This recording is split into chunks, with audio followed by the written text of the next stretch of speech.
New ইয়র্কের John F Kennedy বিমানবন্দরে জাতীয় নাগরিক পার্টি এনসিপির সদস্য সচিব আক্তার হোসেনের উপর হামলার ঘটনায় নিন্দা জানানো হয়েছে মেক্সিকো থেকে। নিন্দা জানিয়েছেন মেক্সিকোতে বাংলাদেশের রাষ্ট্রদূত ও সাবেক সাংবাদিক মুশফিকুল ফজল আনসারি। নিজের ভেরিফাইড ফেসবুকে আনসারি লেখেন, দেশের রাজনৈতিক নেতৃবৃন্দের উপর যে নিন্দনীয় আক্রমণ চালানো হয়েছে তাতে ভীষণভাবে ব্যথিত হয়েছেন তিনি। জাতিসংঘ সাধারণ অধিবেশনের এই সময়টা নিরাপত্তার দিক থেকে খুবই গুরুত্বপূর্ণ। অন্যদিকে রাষ্ট্রীয় দায়িত্ব পালন করতে আসা বাংলাদেশের সম্মানিত ব্যক্তিবর্গ সম্প্রতি বিভিন্ন জায়গায় পতিত স্বৈরাচারের সমর্থকদের হাতে আক্রমণের শিকার হয়েছেন।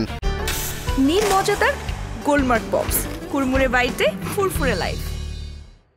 তিনি বিশ্বাস করেন পররাষ্ট্র মন্ত্রণালয়ের তার সহকর্মীরা এসব বিষয় সামনে রেখেই তাদের পরিকল্পনা সাজিয়েছিলেন। কিন্তু সবকিছুর পরেও অনেকেই তার কাছে জানতে চেয়েছেন বাংলাদেশ মিশনের পক্ষ থেকে যথাযথ নিরাপত্তা ব্যবস্থা গ্রহণ করা হয়েছিল কিনা।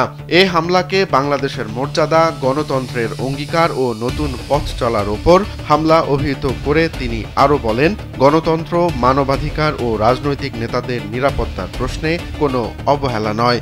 এমনটি হলে তা হবে ইতিহাসের কাছে অমার্জনীয় এক ব্যর্থতা। ঘটনার সময় বিমানবন্দরে উপস্থিত ছিলেন জাতীয় নাগরিক পার্টির সদস্য সচিব আক্তার হোসেন, যুগ্ম আহ্বায়ক ডাক্তার তাসনিম জারা এবং বিএনপির মহাসচিব মির্জা ফখরুল ইসলাম আলমগীর।